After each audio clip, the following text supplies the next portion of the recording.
Good day, dear students. We start our lecture.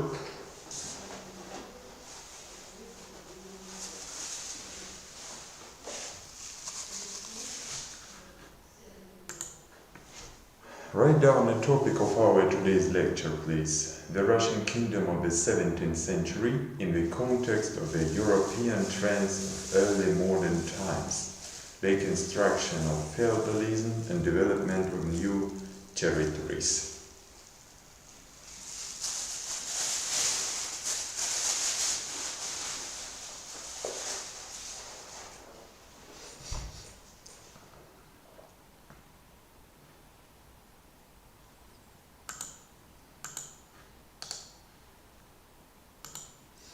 Today we have two questions.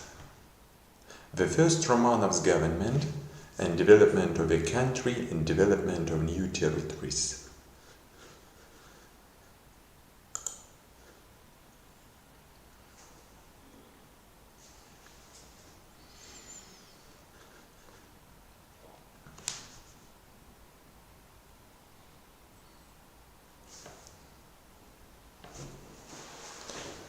Write down the questions of our today's lecture, please.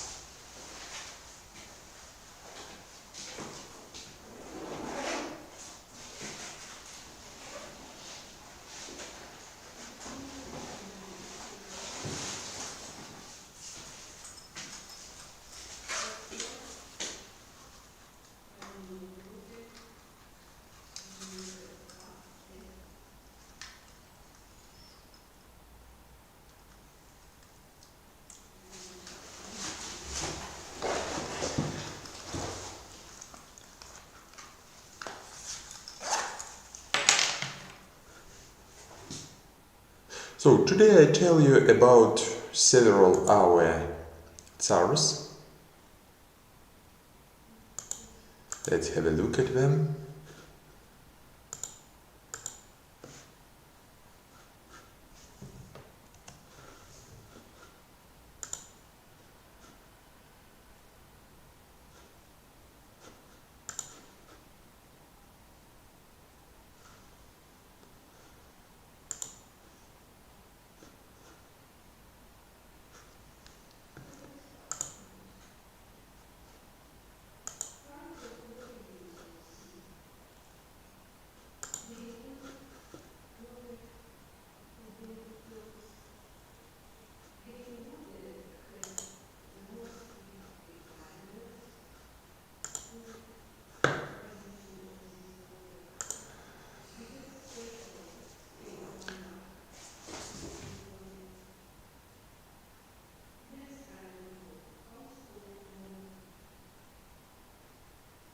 Well, let's go to our Romanovs. First Romanovs.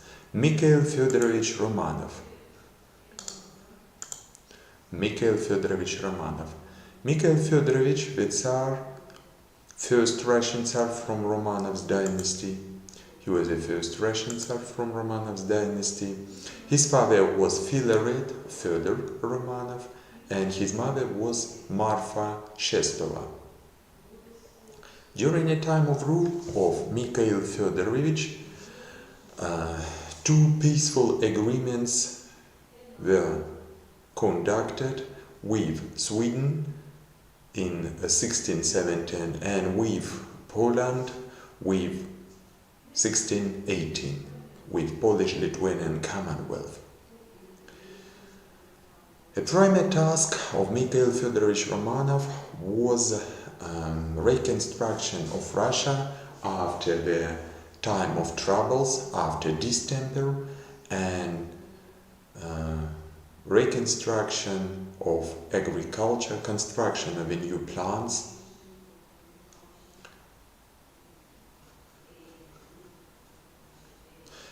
And he succeeded in a matter of reconstruction of country, reconstruction of Russia after distemper, after a time of troubles. He succeeded in this matter.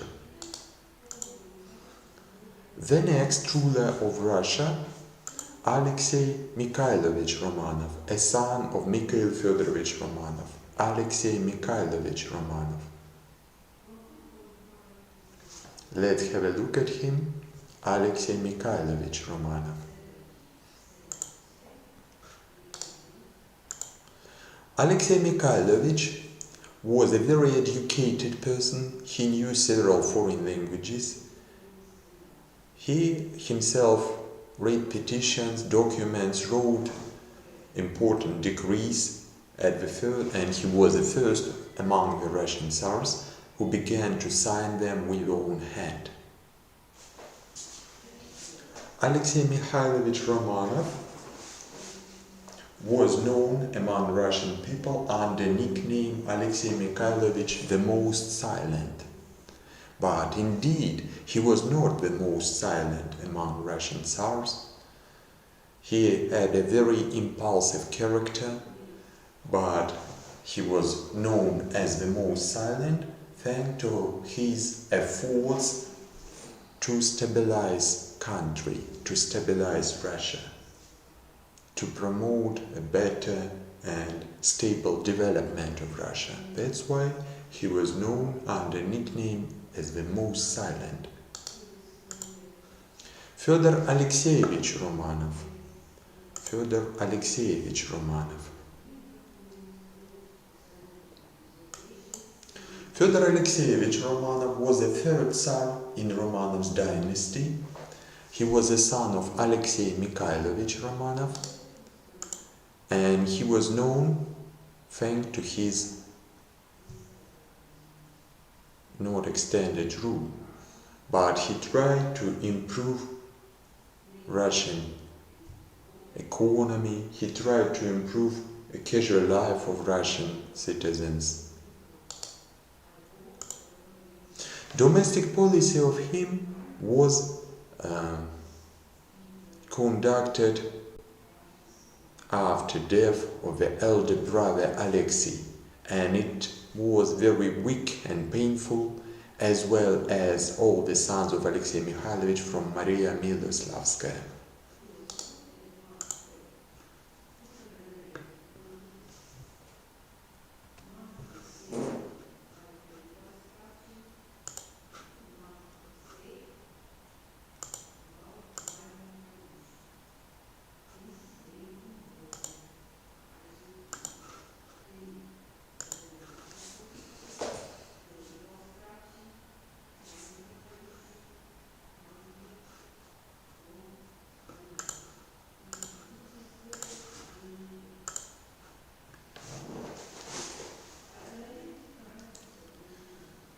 So here is at our slide a portrait of Artemon Matveyev.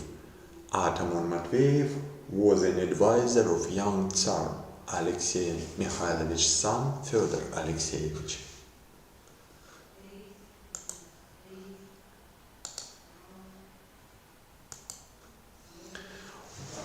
What were consequences of the time of troubles or distemper?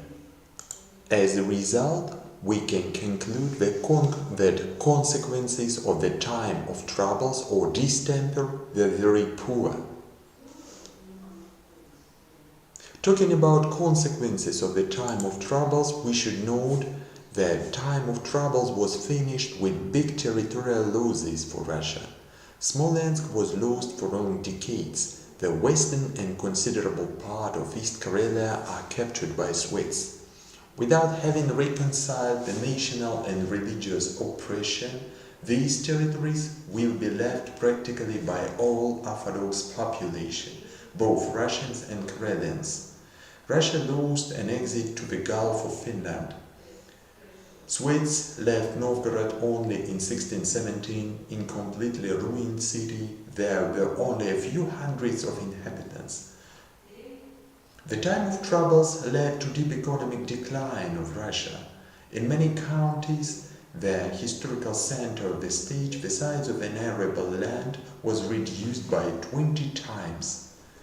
In the western counties, Rzhev, Mozhaisk, etc., the cultivated land made from very minimum to 4 and 8%. So we should repeat once again that consequences of the time of troubles were very poor, And first Russian Tsar from Romanov's dynasty, I mean Mikhail Fyodorovich Romanov, spent a lot of efforts to restore country, to restore Russia. What was the scheme of state and political development of Russia in the 17th century? Let's have a look at this scheme.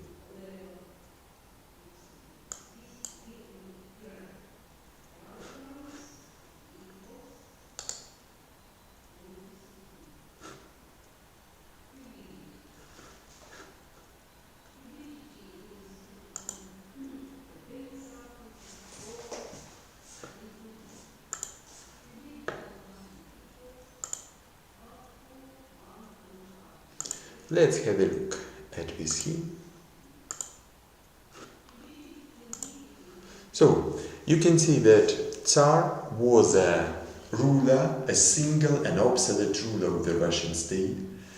Tsar was held in ruling over the country with the territorial cathedral, seigneurial Duma and patriarch. Inside seigneurial Duma, a near Duma or closed Duma, so-called closed Duma, was. Orders were bodies of executive power in Russia during the 17th century, and local management was represented by voivodes. Voivodes were similar to governors.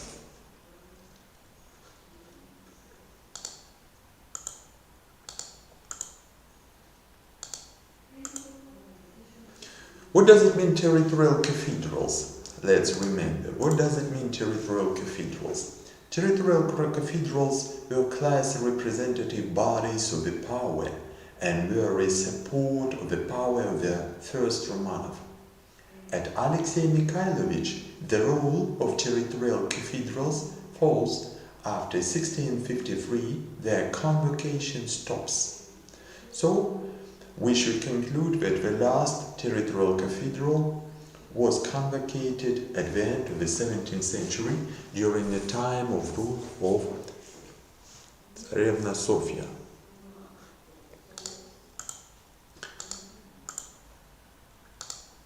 Seigneurial Third or Seigneurial Duma was aristocratic advisory body at the Tsar.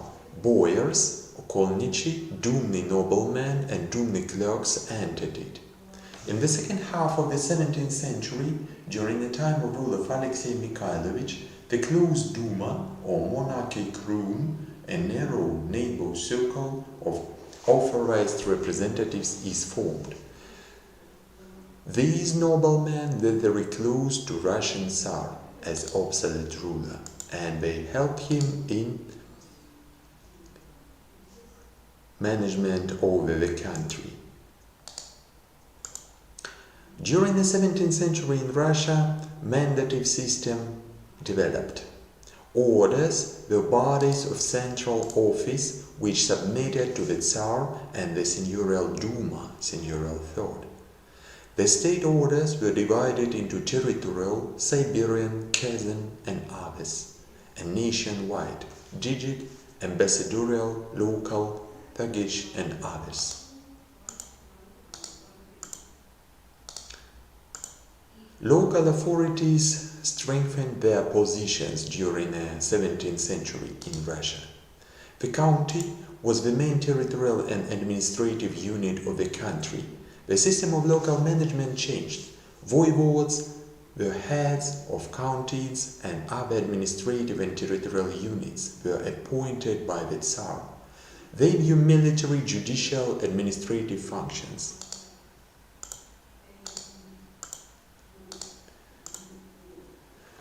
Let's conclude the state and political development of Russia of the 17th century. All changes happening in the 17th century in Russia in a control system of the state were directed to strengthening of the individual imperial power of the Tsar. If Ivan the Terrible, for establishment of the boundless power, needed terror, then it was not necessary to Alexei Mikhailovich because his power relied on permanent management personnel. Let's have a look to a state of Russian army. Beginning of reorganization of army. Since 1630, creation of regiments with a new system, soldiers, rhetor, dragoon, began. The service in them was lifelong. Soldiers were armed with muskets, rhetor, sabres, guns and carbines. The value of regiments of a new system increased. To the end of the century, they made the most part of the Russian army.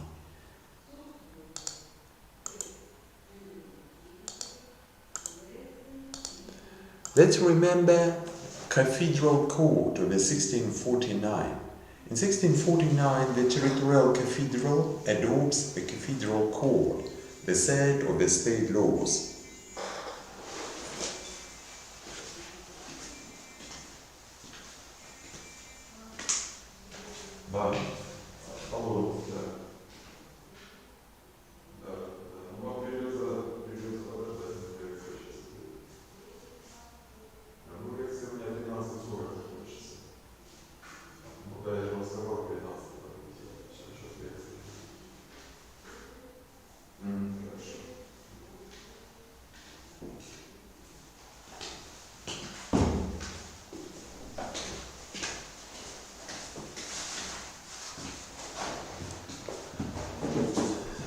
So, Cathedral Court was a collection of Russian laws adopted in 17th century. The Cathedral Court met requirements of the nobility and the top of the city people. Here is a primer page and one of the pages of the Cathedral Court, and you can imagine that new adopted Cathedral Court was printed. It was the first Russian code of laws printed on paper. Basic provisions of the Cathedral Code were registration of class structure of society, regulation of the rights of all estates, attachment of inhabitants of the town to chaglo, so-called chaglo. Chaglo means a kind of taxes, and the residence of people. Final legal enslaving of peasants. So, Cathedral Code of 1649 represented a full system of serfdom.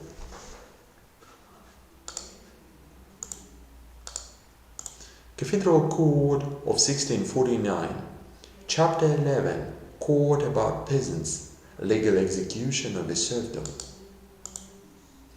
A number of articles regulated development of large land tenure. Still more, the trend of reapproachment of the ancestral lands and estate was outlined. And now, let's discuss a problem of the state and church in the 17th century. State and church in the 17th century.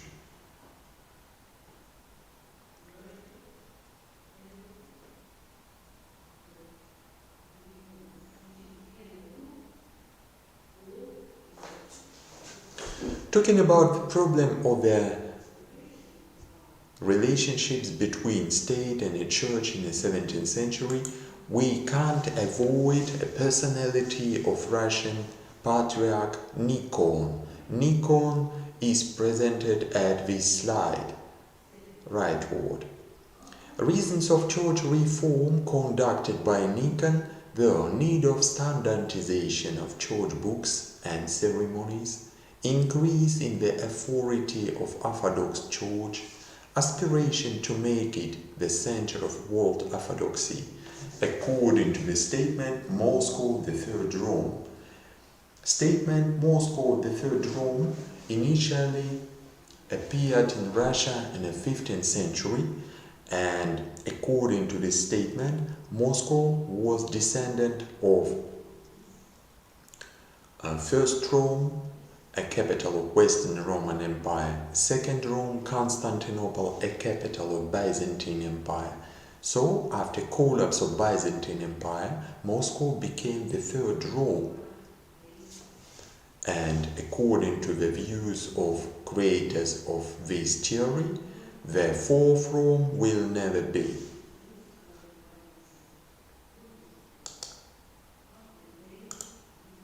Reform of Russian Orthodox Church was undertaken by the Patriarch of Russian Orthodox Church, Nikon.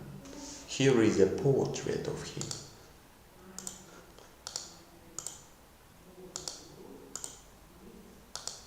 What was content of church reforms?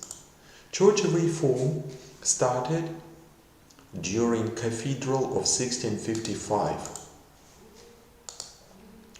And what were remarkable features of this reform? Remarkable features of this reform were: first, baptism not 2 but 3 fingers, replacement of bows to the ground, to zone, triple singing Hallelujah instead of double singing Hallelujah, the movement of believers in church by an altar, not by the sun, and against it. The next, differently the name of Christ, Jesus, instead of Jesus, began to be written. Some changes were made to rules of an iconography. All books and icons written on old samples were liable to destruction.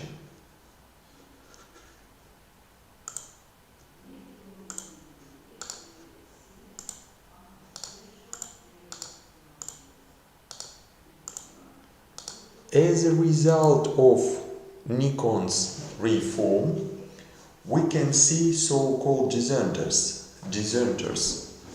in Russian society. The Church Cathedral of 1666-1667 became the beginning of split. Supporters of split disappeared in the remote forests of the North, Siberia and Urals. Here they created monasteries, continued to pray as before, continuing to baptize themselves with 2 fingers, not 3 but 2 fingers. Quite often they suited ashes, self-immolation. Among dissenters were many ecclesiastic, town people and merchants. Bulk was made by peasants. They were also representatives of the dominating lawyers. What were primary consequences of the church reform of the Patriarch Nikon?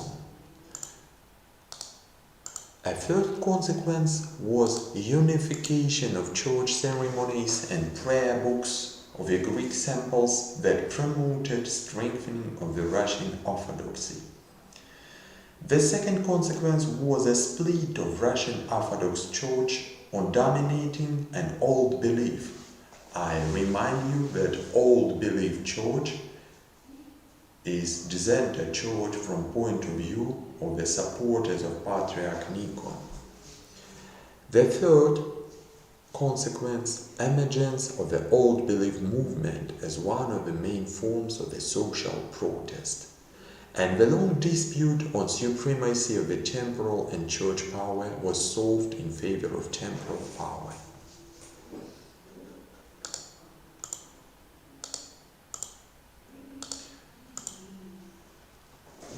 Patriarch Nikon himself supported supremacy of power of the Patriarch and actively interposed in the secular matter.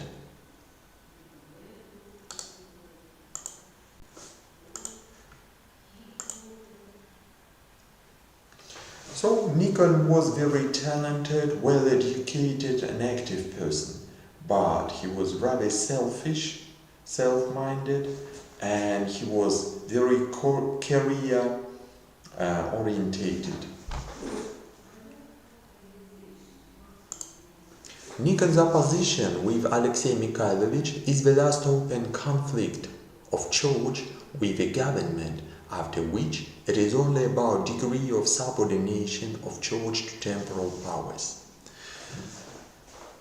So Alexei Mikhailovich oppressed Nikon in this conflict, and Alexei Mikhailovich was a winner as a result of this conflict with Nikon.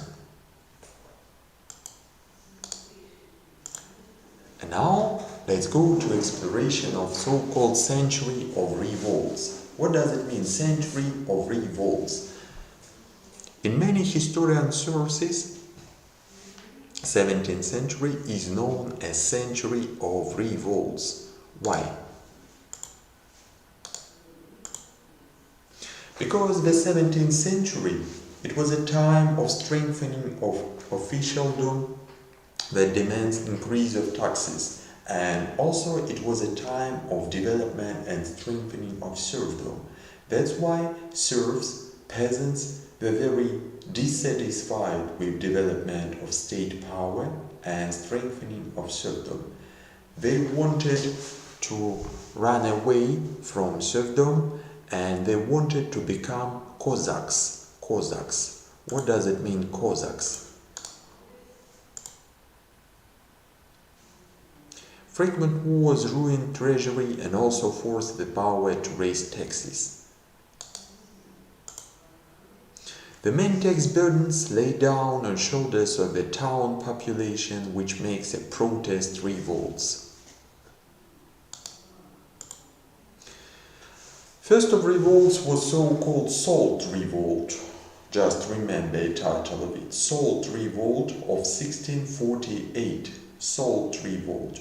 Here is a picture illustrated as a consequences of Salt Revolt.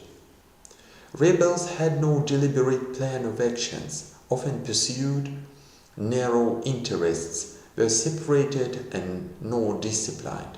Common feature of national disorders of the 17th century were pronounced Tsarist illusions. So what does it mean, Tsarist illusions?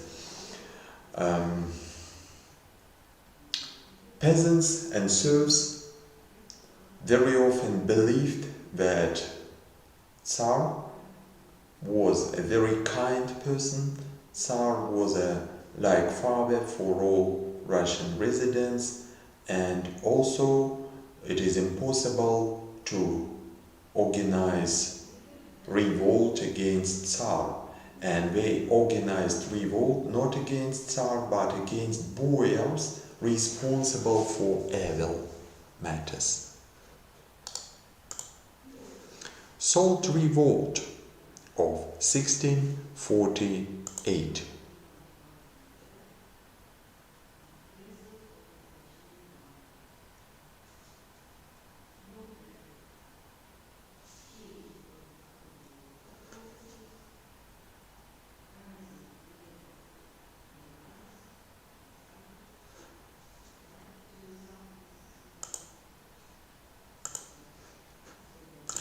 So, rebelled with rare exception did not think of action against the imperial person, against the Tsar, and especially against the institute of monarchy. Their anger was directed against boyars, against dumny people, voivodes, and at the autocrat, on the contrary, looked for protection against traitors. Addressed the Tsar with petitions, asked it to punish mercenary people and to put instead of them honest servants.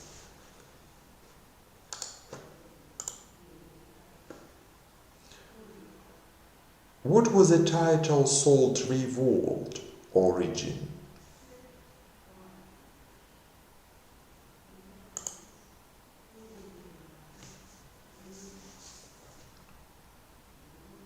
So, talking about origin of the term Salt Revolt, we should remember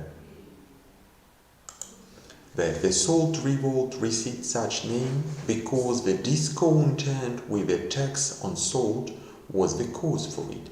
This event was preceded by a general crisis of the system of taxation.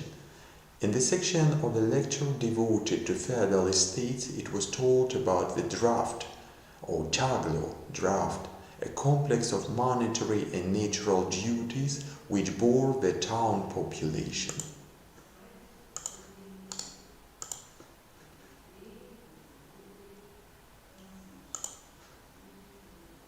So,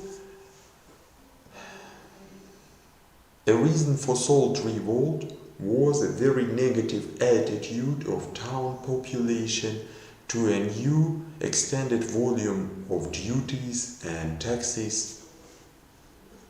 They were very dissatisfied with the policy of Alexei Mikhailovich Boyars.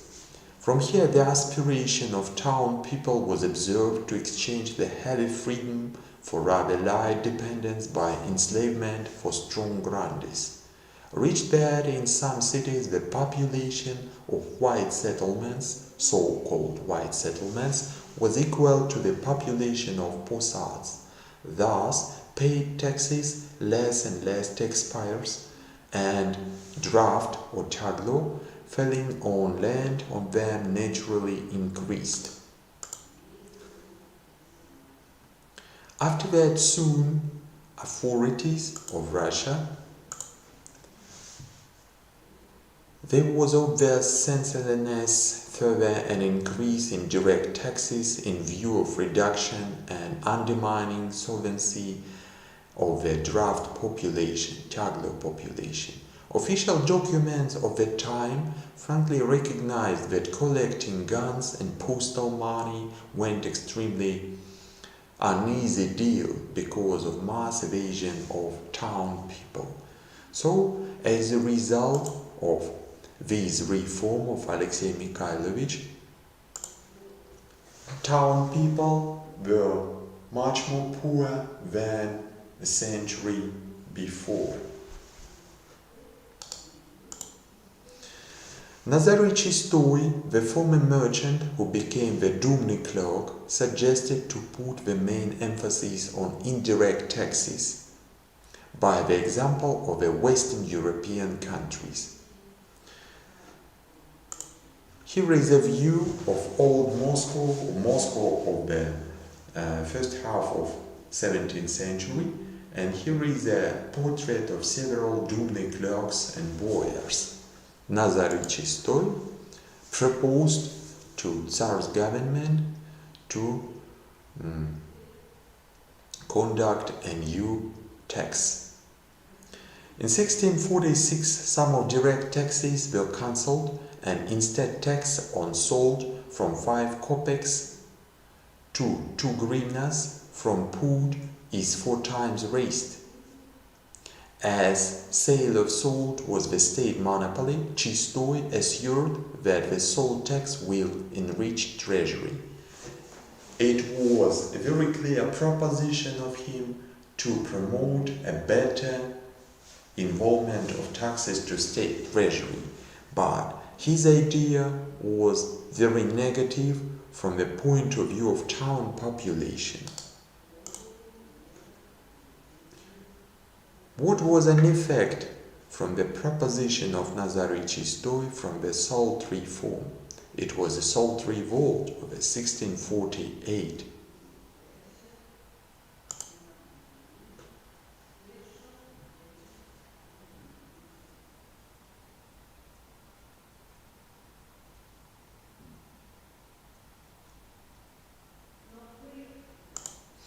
In practice, there was a return as buyers reduced salt consumption to a limit. Moreover, the salt tax led to unpredictable consequences. On Volga region, because of the high cost of salt, thousands of poods of fish, whom the simple people ate during the post, decayed. So a lot of poor people were limited in their consumption of food, primarily salt fish. At the beginning of 1648, the unsuccessful tax was cancelled, but at the same time from draft people demanded to bring all taxes in 3 years in a row.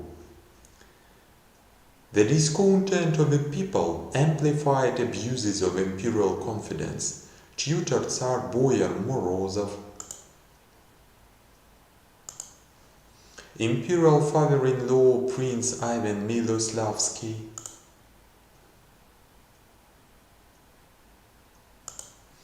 окольничий Pleshev, chief of the Pushkarsky order Trachaniotov. The flash of spontaneous discontent happened at the beginning of summer of 1648. The simple population of Moscow several times tried to submit the petition on imperial confidence. However, petitions were not accepted that roused dissatisfied to more resolute actions. And on May 25 of 1648, when the Tsar Alexei Mikhailovich came back from church, the crowd of people stopped his crew and Pleshev demanded to set aside. You can see at the slide a portrait of execution of Pleshev boyar, because a lot of Russians, a lot of Moscow residents demanded from Alexei Mikhailovich to execute Pleshev. Pleshev was committed to an execution because he was a very cruel person from a point of view of ordinary Moscow inhabitants. The Tsar promised to execute Pleshev, and the people already began to disperse as suddenly a little Kurd from among Pleshev's supporters hit several people with lashes. The ground furious crowd brought down on them a hail of stones and rushed into the Kremlin. To stop a mutiny, Pleshev was given on an execution, but the crowd pulled out it from hands of the executioner and killed.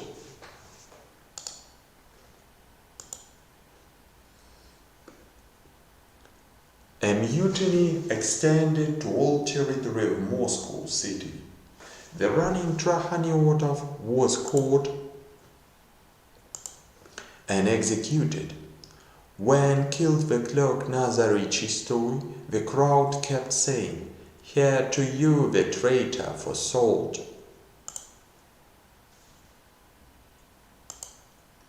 The house of the merchant Shorin, who was accused on advancing price of salt, was plundered. And in competition of misfortunes in Moscow, the terrible fire began. The next revolt in Moscow took place in 1662, and it was known as the Kapi Revolt. What does it mean, Kapi Revolt? Let's have a look at our slide. At our slide, you can see two kinds of Russian coins, Kapi coins and silver coins. Both types of coins were issued in Moscow during the time of rule of Alexei Mikhailovich. The price of Kapi money was equated to the price of silver money, though at the time the value of a coin was defined by actual content in its precious metal. It was recommended to trade on Kapi money and to pay taxes with silver money. So it was a result, this kind of equation of money was a kind of result of public discontent, a very strong public discontent. It is easy to forge a Kapi coin.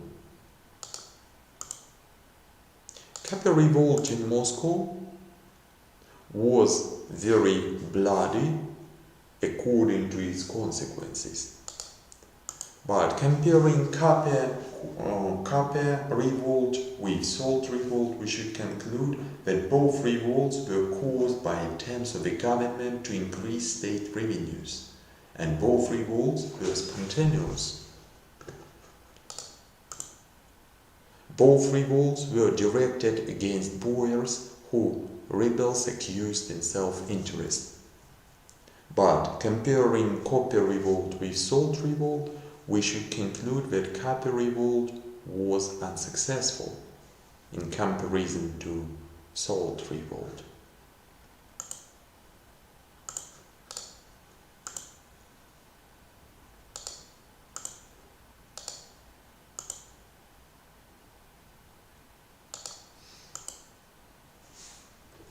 Copper Revolt was suppressed with authority of Alexei Mikhailovich Romanov.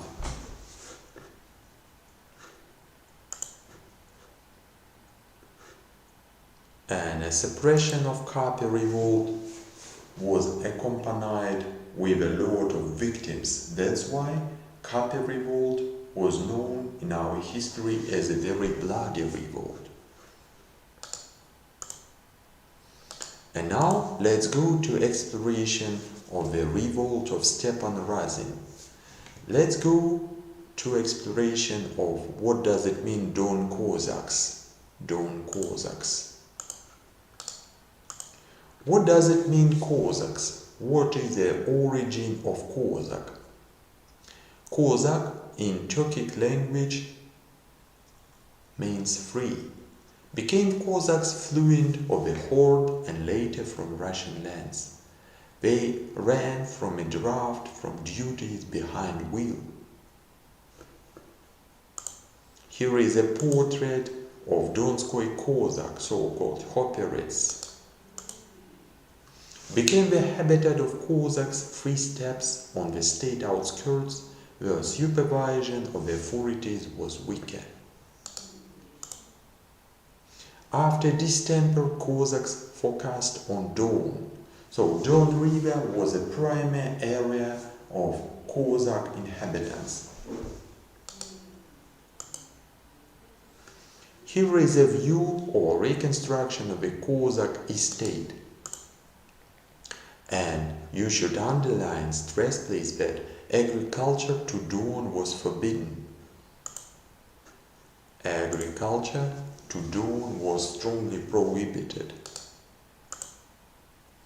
Possibly the Cossack top was afraid that with the advent of agriculture the free Cossack spirit will disappear. Here is a portrait of Cossack women from Lower Don and Upper Don, Cossack women.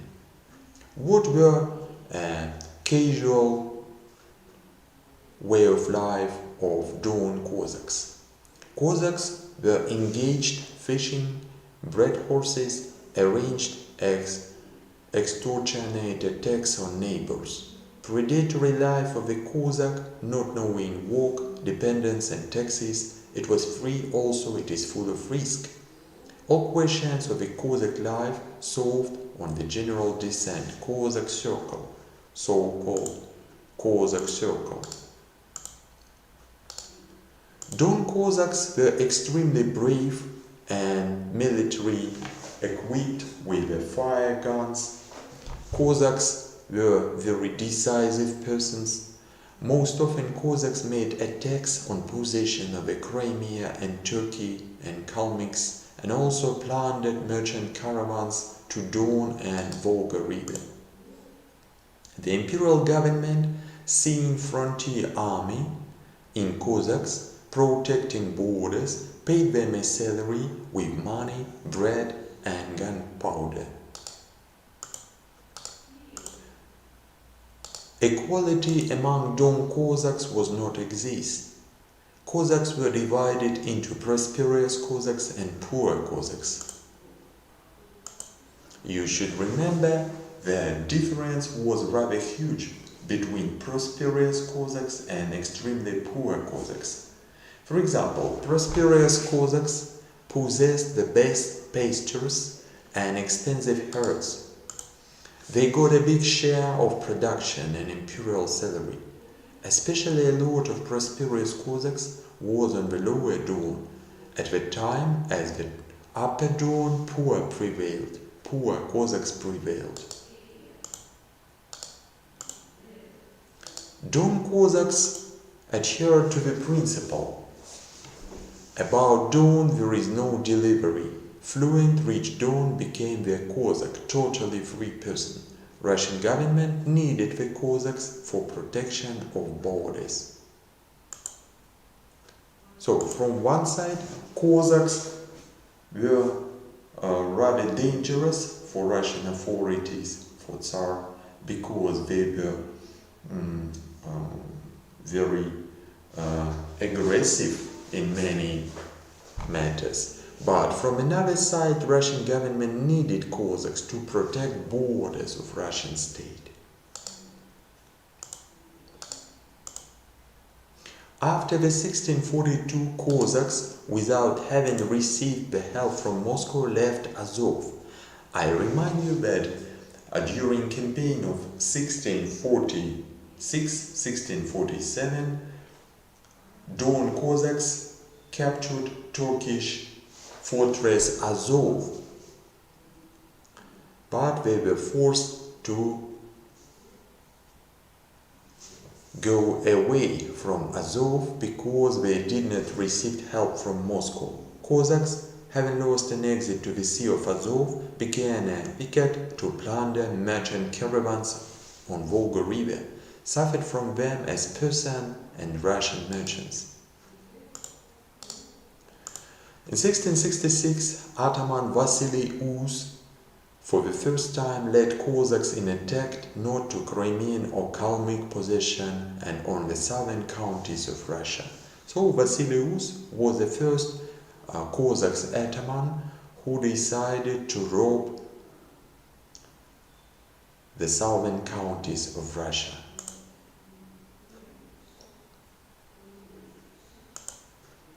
Vasily Uz Cossacks plundered, also burned down noble estates. Only near Tula the group was stopped by imperial troops.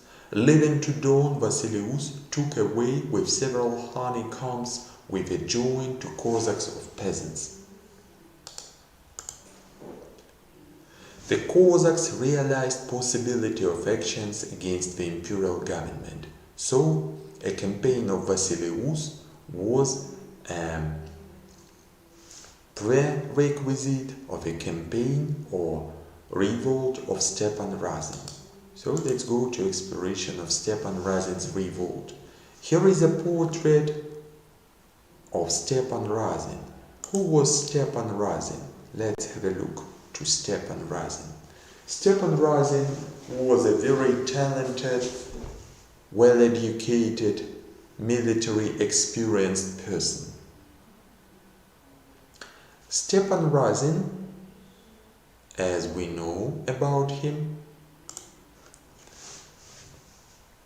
was a native of the village Zimoveyskaya. In 1667, Stepan Timofeyevich Razin created the Cossack band, also went in a campaign behind homespun codes, etc., behind production. The ataman Razin was vigorous, imperious, and ruthless. Cossacks submitted to him implicitly. Let's have a look at our map to imagine a road of Stepan Razin revolt. In the summer and fall of 1667, Razin's Cossacks plundered Russians and the Persian merchant caravans on the lower Volga. Then they left to the Caspian Sea, climbed to the Yaik River, to the Yaitsky town, and after that, in the spring of 1668, they moved along the west coast of the Caspian Sea. The 2,000 group of Razin plundered the cities Derbent, Baku, Resht, Farakabad, Turkey. Razin in August of 1669 returned to Astrakhan. And here in Astrakhan, Razin's Cossacks walked, as they told to local inhabitants. They generously distributing the stolen production and striking inhabitants with wealth. From Astrakhan, Razin returned to Don River and in the spring of 1617 again came to Volga River. Now it was going to go up Volga against the Moscow boyars, traitors.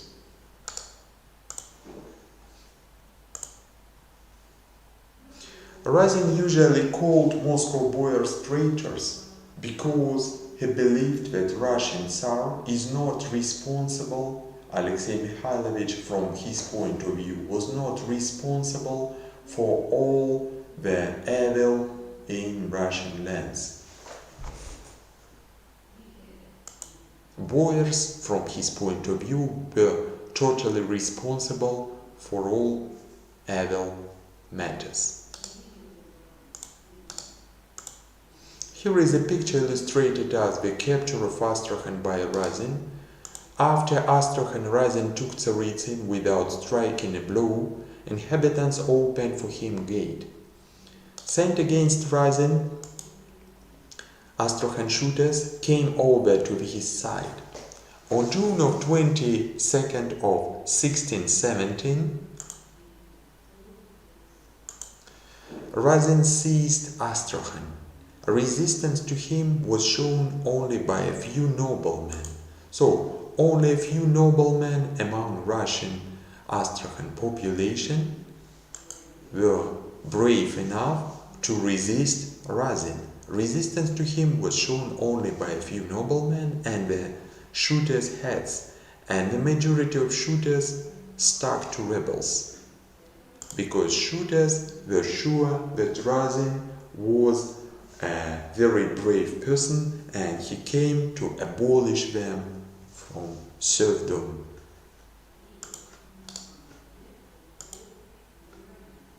All resisting at the head with Voivode Prozorovsky were interrupted. Stepan Razin's revolt. Having seized Astrakhan, Razin moved up Volga River. To him voluntarily were given Saratov and Samara. In the occupied cities, Razin entered management as the Cossack Circle. Stepan Razin's revolt was known for so-called Shamin letter. Shamin letter. What does it mean, Shamin letter? You can see at our slide that Razin distributed so-called Shamin letters on the neighboring cities, urging to kill boyars, noblemen, mandative people.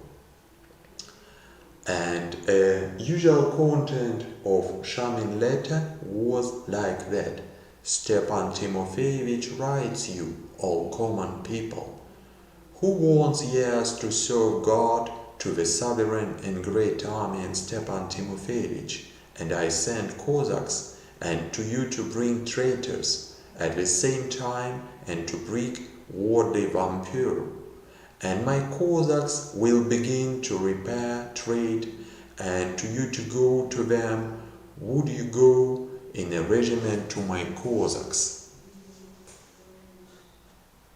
Here is an example of a letter of 17th century written by Stepan Razin, so-called Shamin letter. To Razin peasants, lackeys, the town poor were flown down. Stepan Razin revolt, and you can see at this slide what was so-called national court.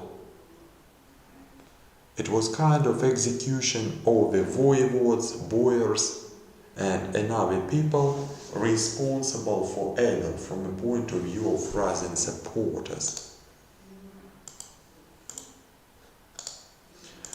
Razin had a quantity of ships moved along Volga River, and here is a picture illustrated as how these ships looked like. Engraving from a book, Free Travel, Jan Strays, eyewitness of the revolt Razin, so-called ships of Stepan Razin. In Shamin letters, Razin claimed that he goes not against the Tsar and against boyars. Razin had a lot of people who were imposters in his allies, among his allies. One of the Razin's colleagues represented the Patriarch Nikon, impostor Patriarch Nikon, and another impostor was Tsarevich Alexei Alexeyevich, running from angry boyars. When the Tsarevich ascends to a throne, Razin supporters promised will be everything.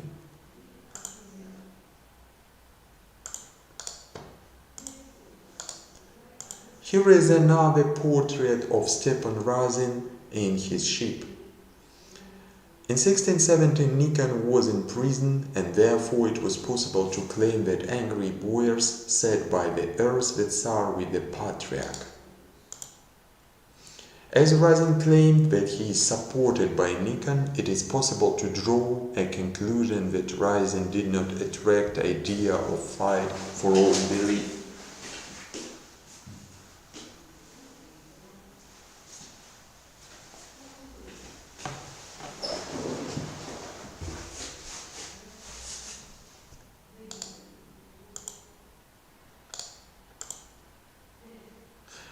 Stepan Razin revolt expanded.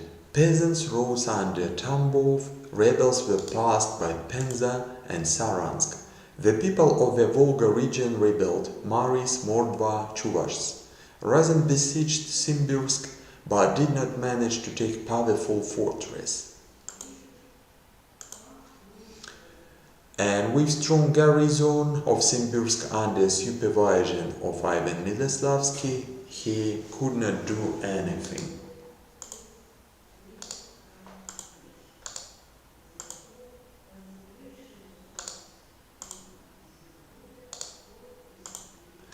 On revenue, Simbirsk suited the voivode Yuri Baratinsky with shooters and soldiers regiments. In fight with Baratinsky's army, Razin was broken and ran with close Cossacks. Razin's army ran up. More than 600 people taken prisoner were executed by Baratinsky. Residents of neighboring villages were found guilty. Razin was captured, and thrifty Cossacks led by the Ataman Kornila Yakovlev ruined the Kagalnitsky town, seized Razin, also gave it to Moscow boyars. And Razin was carried on the execution through all the European territory of country.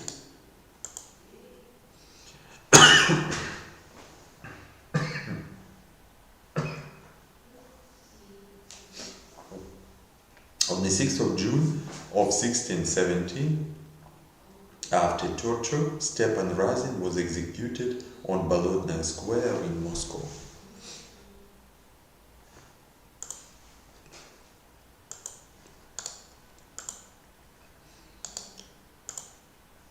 What were consequences of the Stepan Razin revolt? Why Robestenka Razin became the favorite hero of the Russian folklore? Because Russian peasants and town people, Posadsky people, whose life was extremely heavy, hated boyars, noblemen, mendative, rich merchants, opportunities to deal shortly with them and to take their property were glad. In Razin they saw a defender of them and an avenger for their sufferings. And why Razin's revolt got beaten? The revolt was very spontaneous and unorganized. Razin had no action plan. Its participants were armed but are badly trained, and armies could not resist to the regular army. Cossacks, the main force of the revolt, sought for robbery and at collision with strong army left.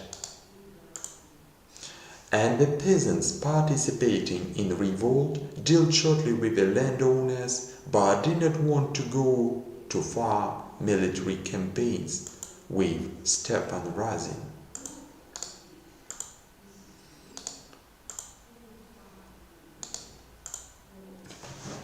According to words of famous Russian poet Alexander Sergeyevich Pushkin, God forbid to see the Russian revolt senseless and ruthless. Whether Stepan Razin's revolt is valid was senselessness.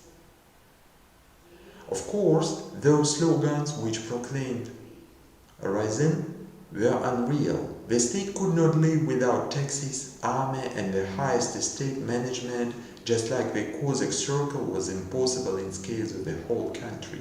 But signs of the revolt, though of insurgents, of if it also did not realize in another, the threat of a new mutiny similar rising revolt for a while delayed growth of country duties, softened an arbitrariness of voivodes and mandatives. And after that, let's go to exploration of the foreign policy of Russia. One of the most remarkable steps, remarkable matters in the foreign policy of Russia during the time of rule of Alexis Mikhailovich was reunion of Ukraine with Russia. Reunion of Ukraine with Russia. Let's have a look at our slide. You can see at this slide a portrait of famous Ukrainian hetman Bogdan Khmelnytsky. One of the main tasks of foreign policy of Russia of 17th century was fight for reunion against the Moscow state of the territories which are torn away by Lithuania and Poland in the last centuries. Russia used fight of Ukrainians for independence of the Polish-Lithuanian Commonwealth. The Ukrainian population of the Polish-Lithuanian Commonwealth was in an equal situation with Poles, being exposed to persecution of religious, national, and to social features. As official language of these territories was recognized Polish and religion Catholicism. All layers of the Ukrainian population showed discontent with the Polish domination.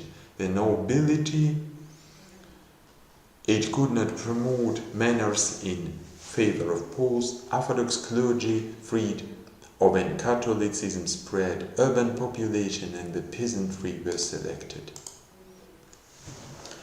Talking about Zaporozhye Cossacks, the Zaporozhye Cossacks became force which headed armed resistance of the power of Poles. As a rule, the Cossacks were formed of the people running from feudal operation from subject to Poland or the Moscow state of territories.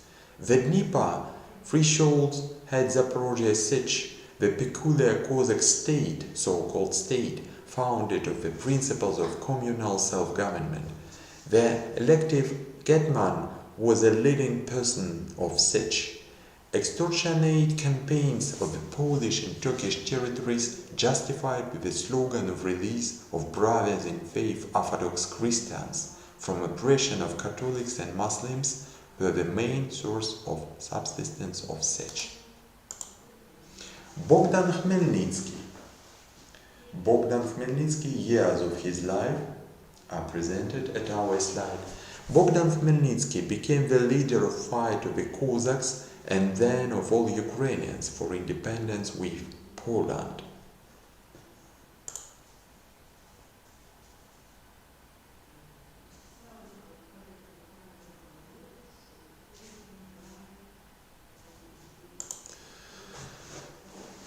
In 1647, Bogdan, with a group, was in Sich, expelled the Polish garrison from there. After he was elected the Hetman and appealed to a revolt.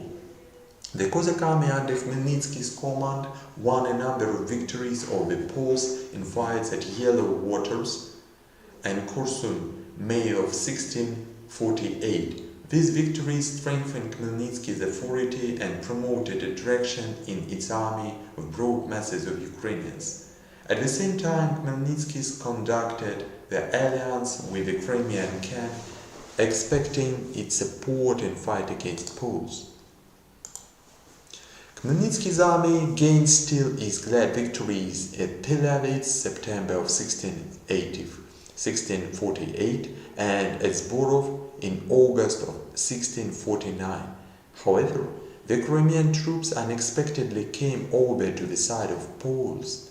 As a result of treason of Kremets, Khmelnytsky was forced to sign the peace treaty with Poles, in which a preservation of the power of the Polish king guarantees guarantees were given to Orthodox Christians and such self-government is confirmed. Fighting was resumed in 1651. Khmelnytsky's troops began to suffer a defeat, besides in many respects because of unreliability of the Crimean Tatars as allies. Bogdan Khmelnytsky several times sent embassies to Moscow, expressing desire to recognize the power of Russian state, but because of an unstable situation, city revolts of the middle of the 17th century of open support from Moscow did not get. Pereyaslavskaya Rada took place in 1654. In Moscow, in October of 1653, the territorial cathedral on the issue of support of the movement of Ukrainians and admission of Ukraine in the structure of Russian state was called. The embassy headed by the Boyar Buturulin was sent to Ukraine. On January 8 of 1654, the Ukrainian city of Pereyaslav Council or Rada took place, on which the decision of inclusion of Ukraine land in the structure of Russian state was almost unanimously made. And war with Poland took place in 1654-1667. Admission of Ukraine in structure of Russia meant the introduction of war with Poland. In 1654, the Russian troops occupied a number of the large cities: Drogobush, Polotsk, only 33 cities. Smolensk, which is torn away by Poles at the beginning of the 17th century, Smolensk was taken. At the siege of Smolensk, in the Russian army, there was a Tsar Alexei Mikhailovich. The local Orthodox population welcomed the arrival of the Russian troops. War with Sweden took place in 1656-1658. And Kardysky Peace Treaty of 1661 of Russia was signed with Sweden. According to the Kardysky Peace Treaty, Russia lost all gains made during war. Russia remained cut off from the Baltic Sea.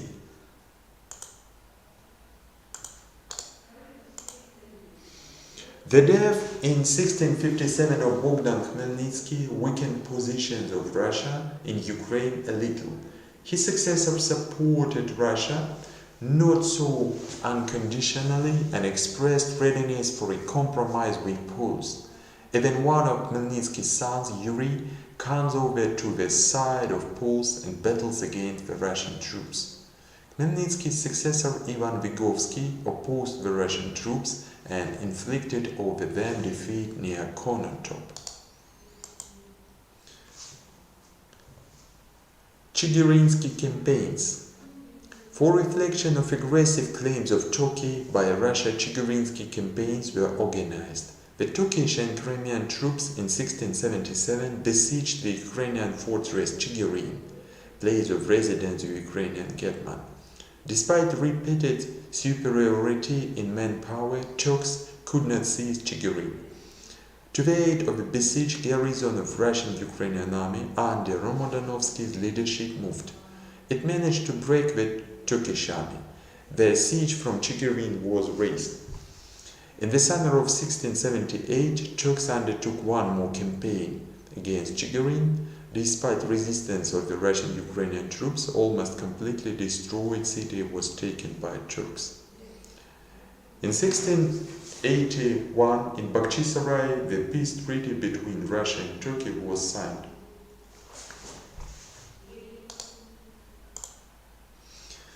And one of the famous pictures written by Ilya Repin represented us a period of Chigirinsky campaigns. Cossacks composed the humiliating answer to the proposal of the Turkish Sultan to obey and pass to it to service.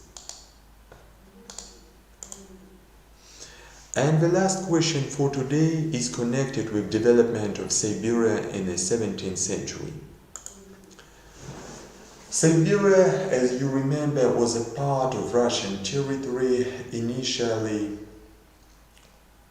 annexed during a time of Ivan the Terrible.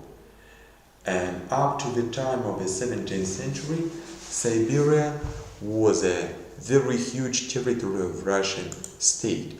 The western part of Siberia was attached to the Russian state at the end of the 16th century during Yermak campaigns. On the extent of only 17th century, penetration of groups and the flows of Russians following them into Siberia and the far east of Russia up to the coast of Pacific Ocean continues. Huge spaces of Siberia and Far East were populated very poorly, as a rule, with the tribes which are at the level of the primitive communal system. The Russian groups moving ahead on the east, subordinated to the power of the Moscow Tsar, local tribes imposed to them the tribute raised usually by furs, soft stuff, which then went to export to Europe. And let's remember famous Russian pioneers made a large number of geographical discoveries and development of Siberia and Far East. Cossack Semyon Dezhnev, you can see his portrait, Cossack Semyon Dezhnev.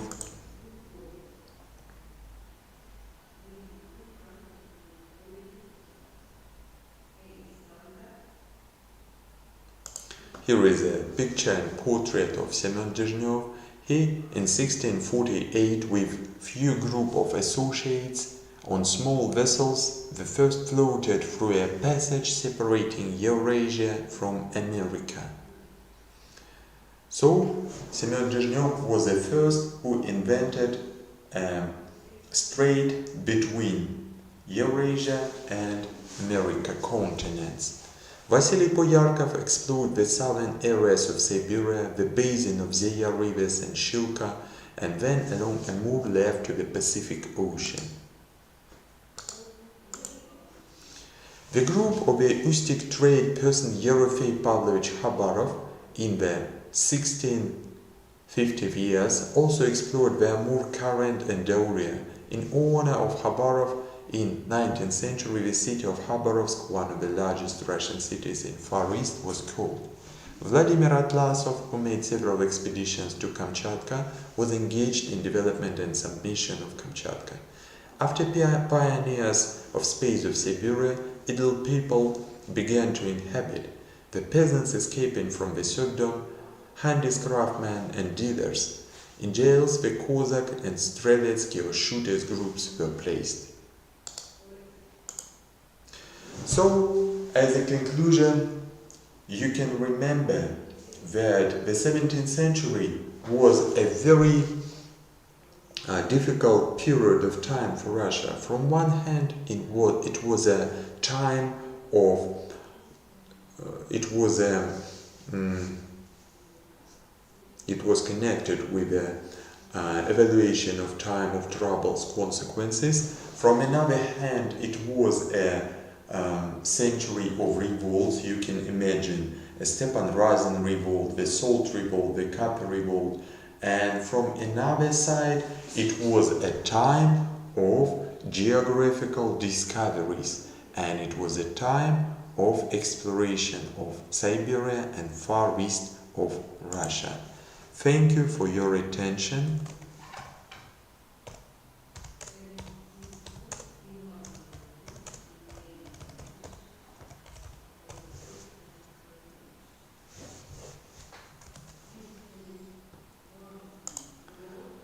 Please send me a list of present students.